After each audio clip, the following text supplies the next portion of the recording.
Halo Sobat Mania, kembali lagi di BRC Official. Ada kabar menarik nih mengenai PSM Makassar, menunjukkan pertahanan kokoh, saat menang 3-0, dari wakil Vietnam, Dong A Tan Hoa. Padahal, PSM Makassar tak bermain dengan dua stoper asing andalannya, Yuran Fernandes, dan Aloisio Neto Soares. Keduanya mengalami cedera, sehingga harus absen di laga terakhir Grup A, ASEAN Club Championship, ACC, 2024-2025. Yang digelar di Stadion Kapten Iwayan Dipta, Gianyar, Bali, Rabu tanggal 5 Februari tahun 2025 malam. Yuran Fernandes, cedera saat melawan Seferieng, pada Rabu tanggal 8 Januari tahun 2025. Kini pemulihan di Portugal, sedangkan Aloisio Soares, mendapat cedera, saat menantang Persib Bandung, pada Sabtu, tanggal 1 Februari tahun 2025 malam. Makanya, bek asal Brasil ini, tak masuk daftar susunan pemain lawan Tan Hoa. Pelatih PSM Makassar, Bernardo Tavares pun, harus menduetkan Akbar Tanjung dan Dava Salman, untuk menggantikan peran Yuran dan Aloisio, di posisi palang pintu pertahanan. Padahal, bek tengah bukan posisi asli dari Akbar Tanjung, maupun Dava Salman.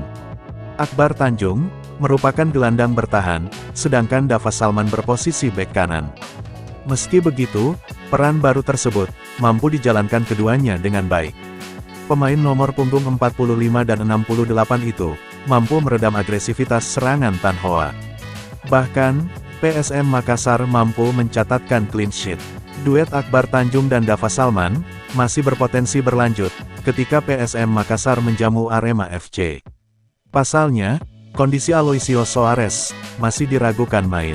Pengamat sepak bola, Syamsuddin Umar mengatakan, PSM Makassar, menunjukkan ketidakketergantungan kepada pemain tertentu.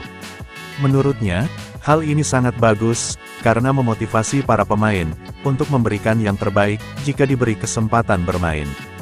Justru, tambah dia, kalau bergantung ke 1-2 pemain, misal Yuran dan Aloisio, hal tersebut akan menurunkan motivasi pemain. Motivasi pemain ini ada, yang penting diperhatikan oleh pemain, ketika rotasi adalah tugas, dan tanggung jawabnya, terangnya saat dihubungi tribuntimur.com, Kamis tanggal 6 Februari tahun 2025. Syamsuddin Umar menyebut, ketika pemain ditugaskan sebagai stopper, tugasnya hanya menjaga, agar lawan tidak mencetak gol. Jadi jangan selalu kita berpikiran bahwa, kurang 1-2, tidak ada Yuran dan Aloisio, tapi tetap mampu juga, bahkan tidak kebobolan, sebutnya. Nah itu dia sobat untuk update kabar hari ini. Bagaimana pendapat kalian sobat? Tulis pendapat kalian ya sobat, dan jangan lupa like, komen dan subscribe.